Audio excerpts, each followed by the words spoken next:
Yeah, like a little 17K on it. You did? bring it back this way. Big op pack. Know what I'm saying? Big op black. Who in this pack?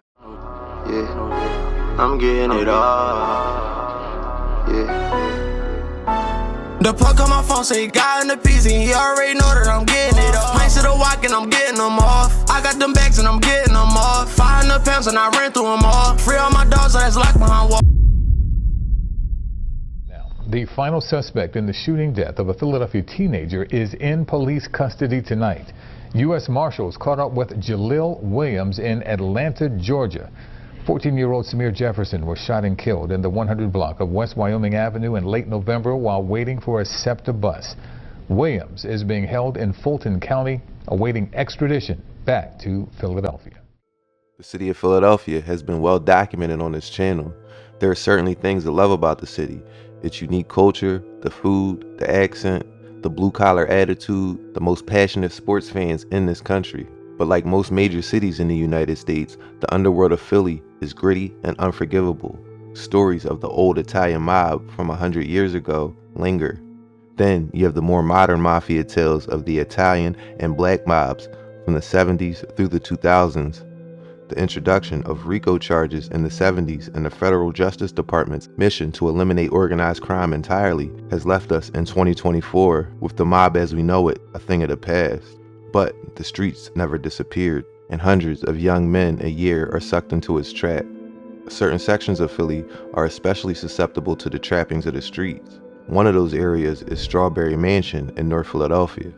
In this video, we will take a look at 25th Street Bill, his gang Omerta, his association with Zoo Gang, and ultimately his arrest for the alleged murder of the mother of 2 children and also the alleged murder of a 14-year-old boy who was at a bus stop on his way home from school.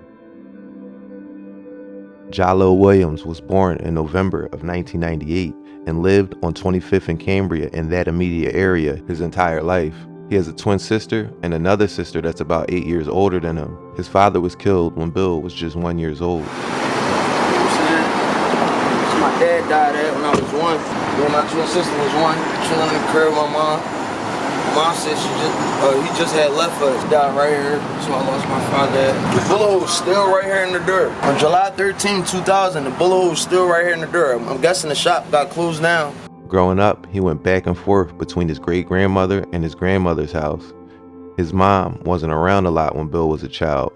They would reunite later in life, but for most of Bill's younger years, there was no mom or dad around. Bill said that seeing his friends grow up with their dads present made him feel some type of way. When Bill was 9, his great-grandmother died and he moved around to his grandma's house.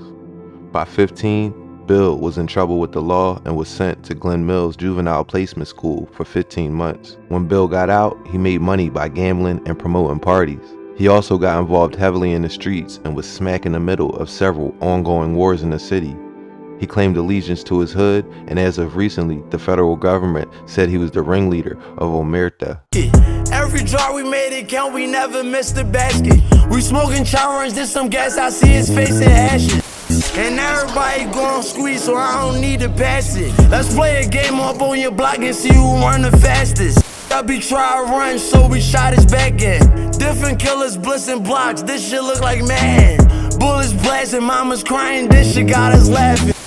Free Clay about that jam, and he got caught in action. Check the score, we up like 10 men, just go check on Reddit. Say, boy, you went too crazy.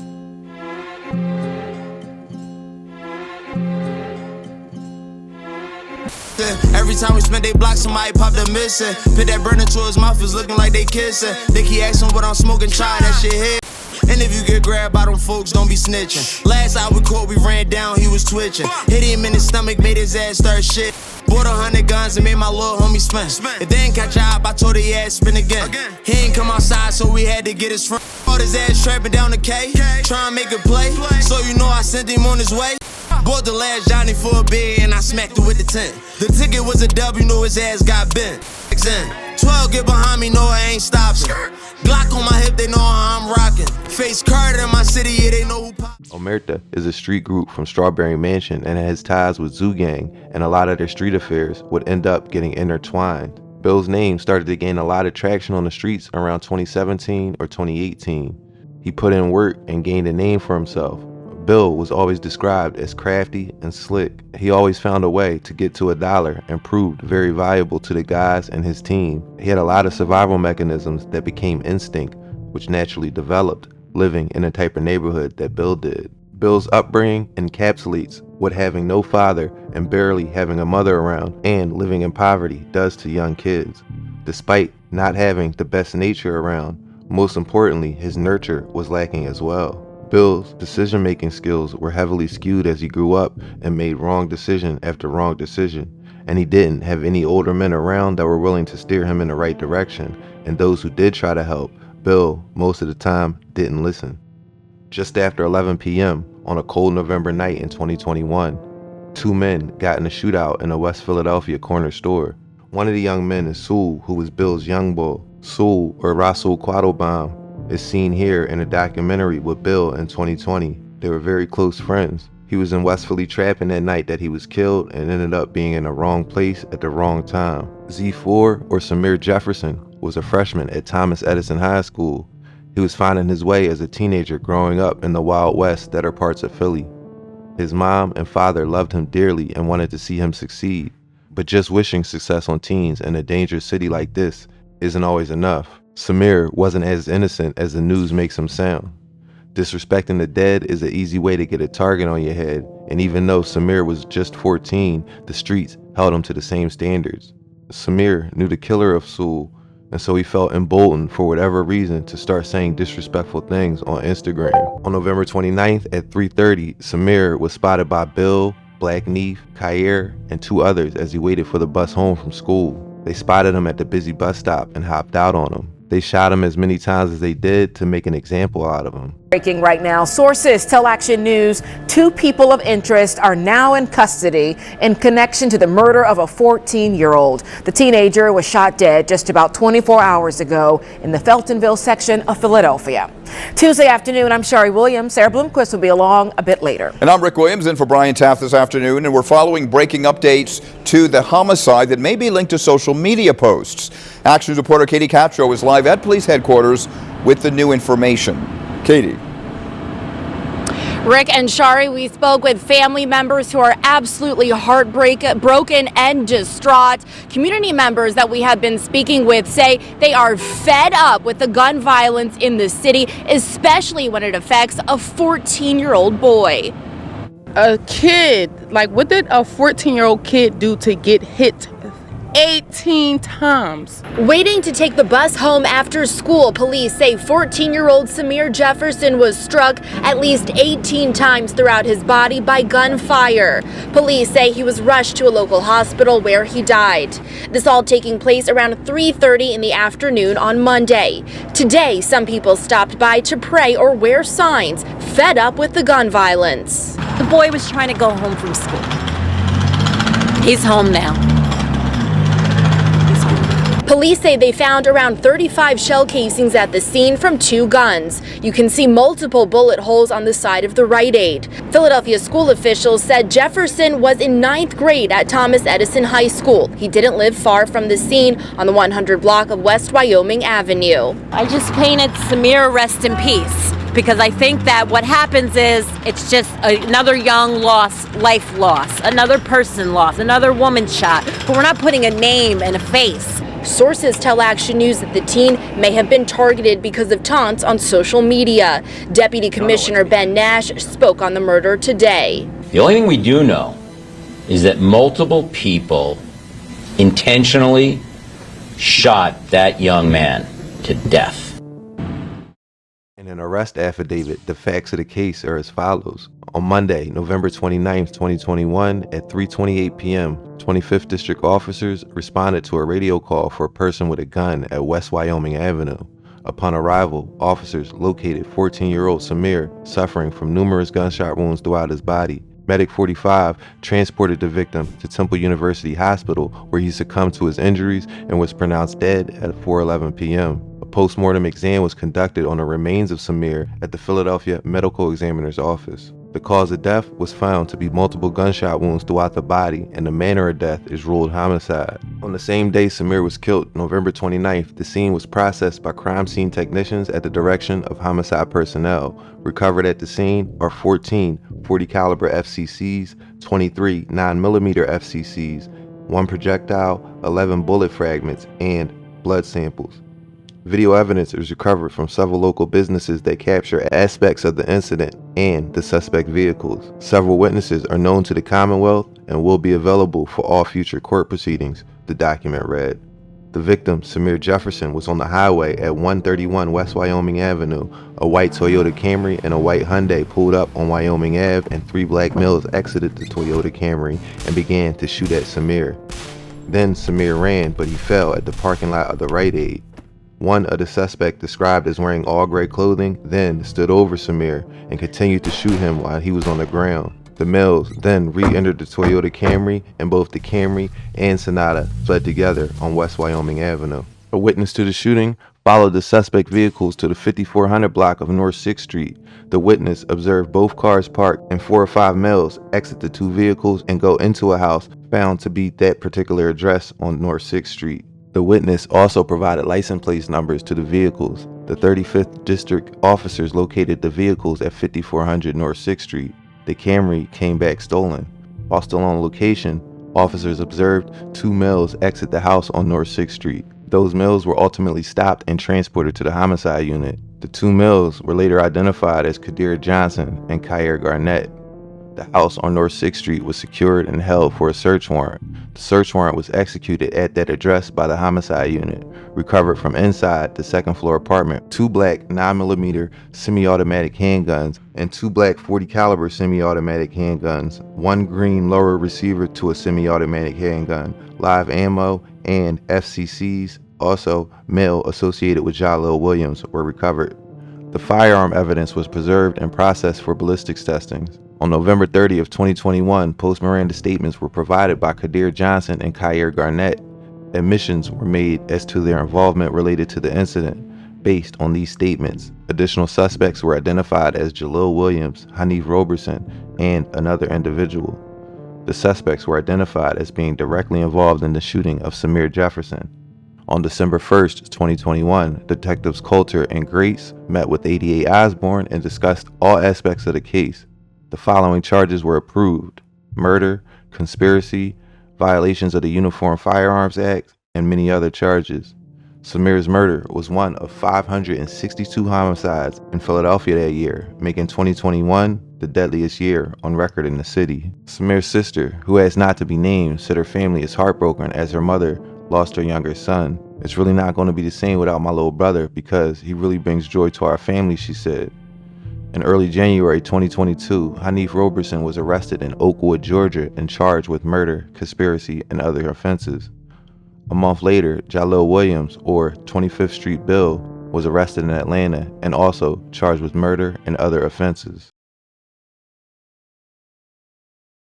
Yeah, we get up close and watch that little nigga twitch. He was dissing little naughty, now that nigga in the ditch. Smoke a J right to the mid, yeah, that little nigga hit. He try to run, he think he fast, but he ain't fast, and then he switch. B&G we lit, yeah, no B&G we lit.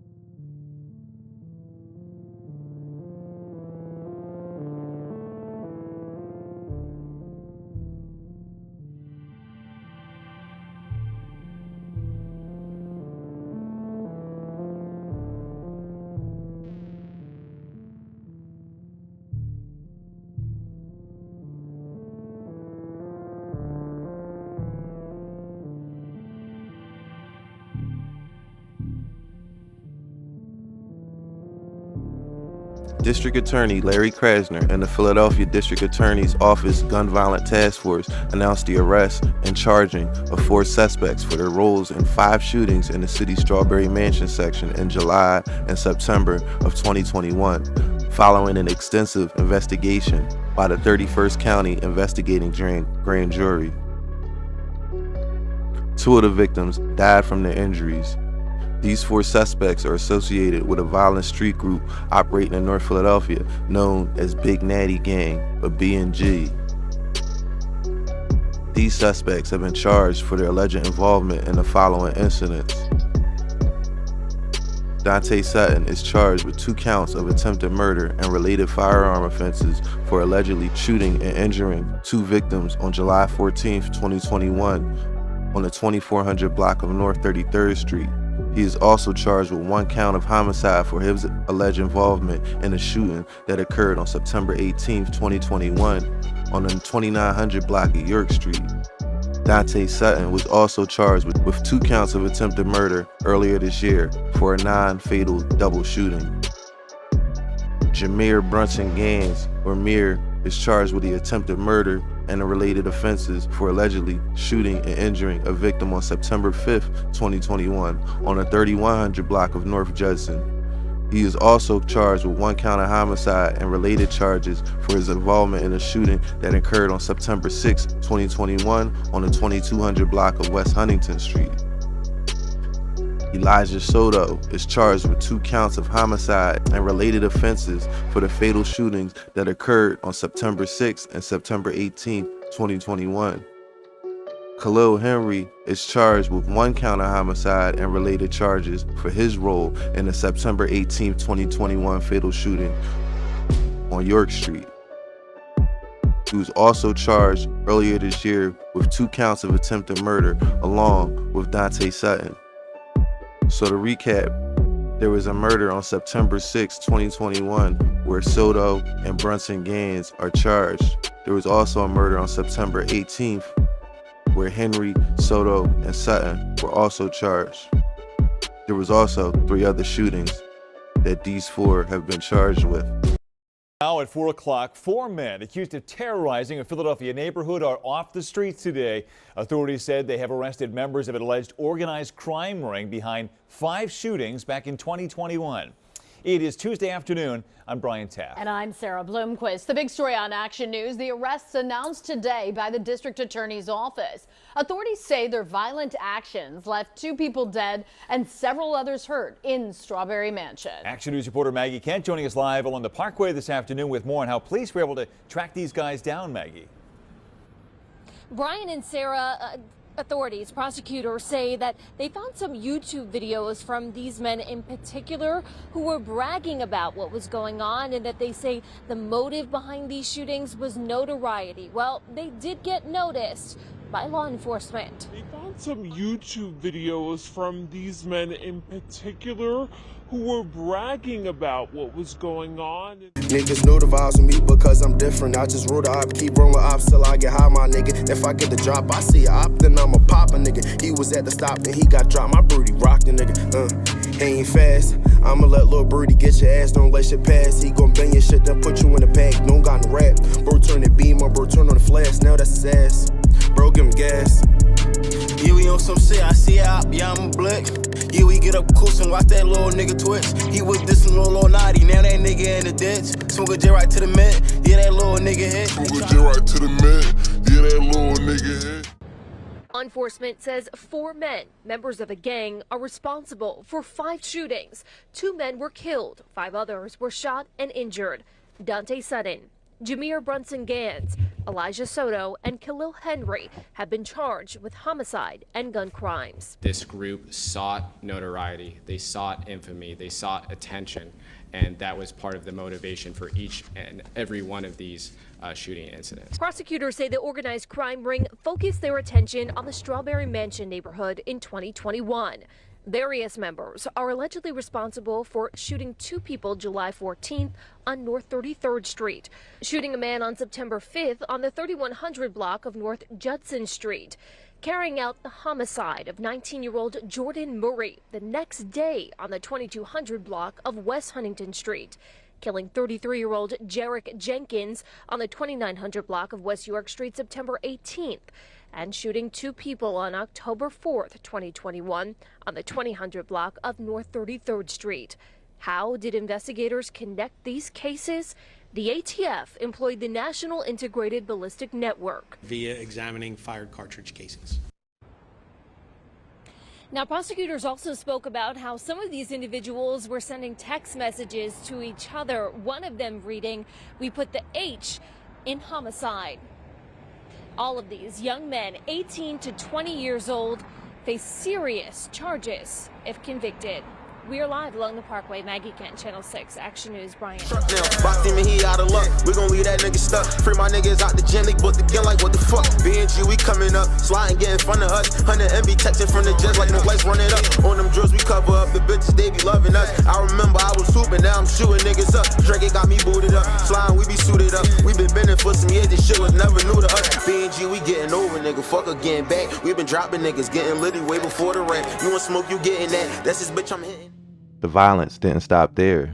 In October 2021, Nake Williams and Hanif Davis shot a 15-year-old leaving a candlelight vigil on the 2600 block of North 22nd Street.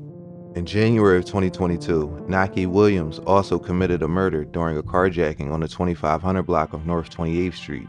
Authorities were able to connect B&G and Omerta/Zoo Gang with the murder of Chandra Jones, which happened 2 months before the murder of Samir Jefferson. 24-year-old Chandra Jones was out celebrating a birthday with friends in 2021 when she was shot and killed in a case of mistaken identity. And Steve, prosecutors are now charging her accused killers, alleged members of a violent gang. Well, the police commissioner here at headquarters had a bunch of detectives, a big team working for the past few years. And what he told us today was that they have 50 homicides and 200 shootings an average year just in this little radius of about 4.5 miles in a section of Strawberry Mansion. And what we learned today was it was the gangs that are chiefly responsible for a majority of that violence. The assistant district attorney, Joe Lenardi, working on it, said, quote, "It wasn't just cash and cars this violent street gang killed people for. Above all, they sought the notoriety. They wanted the reputation for being violent and dangerous." It was so senseless. It was senseless. Chandra Jones was shot and killed in the new car she had just proudly bought for herself just the week before while working 2 jobs in September 2021. Philadelphia's homicide chief said one of the 2 killers fired an AK-47 at her as long as his leg. Chandra's aunt, who raised her since she was 9, said the murder made no sense at the time. And Friday, the district attorney's office called to tell her she was right, saying the killers targeted the wrong cars at 33rd and Diamond Streets with more than 40 shots for a gang contract murder, and that they shot the wrong people, Chandra and her friends who were out celebrating a birthday. They told me that they captured a gang of young men who were paid for hire, basically, and they had the wrong car. So they went after the wrong people and the wrong car. So 3 young women get shot and my baby gets killed. BNG, BNG, which stands for the Big Natty Gang. Chandra was just one of 4 people the group of 8 men, now aged 19 to 25, are charged with killing within a 5-mile radius in Strawberry Mansion over 2 years. Because they kept shooting and killing after Chandra's murder, prosecutors say. It's hard to relive it, but it's also bittersweet to know that they can't do it to nobody else. And the fact that they kept going, and they kept going, they kept killing people. They didn't stop. They just kept going. It's heinous. BNG members are responsible for 4 homicide and 8 non-fatal shooting victims. When she was killed, Chandra had a 3-year-old son. Now, nearly 3 years later, he has become aware. He knows what happened. He knows his mommy isn't here. I just pray that now he has an answer to why his mommy isn't here. And that's a kindergarten kid that has to have the answer that he got today. And that can't understand it right now. Look, just in the month after Chandra Jones was killed, 2 of these 8 guys are charged with killing another one of their victims. Just a month later, and that victim was leaving a candlelight vigil for yet another victim of the ongoing violence there. That happened on North 22nd Street. Sheba, Jason. The crimes are so heinous, Steve. Answers cannot bring them back. but they at least have some answers tonight. In part 2, we will go over the 51-page charging document which sees Bill and 7 other alleged co-conspirators face a federal indictment. The indictment alleges that the 8 were part of a racketeering enterprise that was engaged in murder, murder for hire, shooting, firearm possession, counterfeiting, money laundering, illegal gambling, robbery, drug trafficking, and mail and wire fraud related to the COVID-19 relief payments. The conspiracy spanned from 2018 to 2023, and during that time, members of the conspiracy engaged in multiple acts of violence and fraud to enrich their enterprise and protect their gang territory and their reputation, it said in a press release announcing the indictment. All that and more in part 2, so I'm gonna leave it there for now. Thanks for watching American Confidential, and until next time, be safe.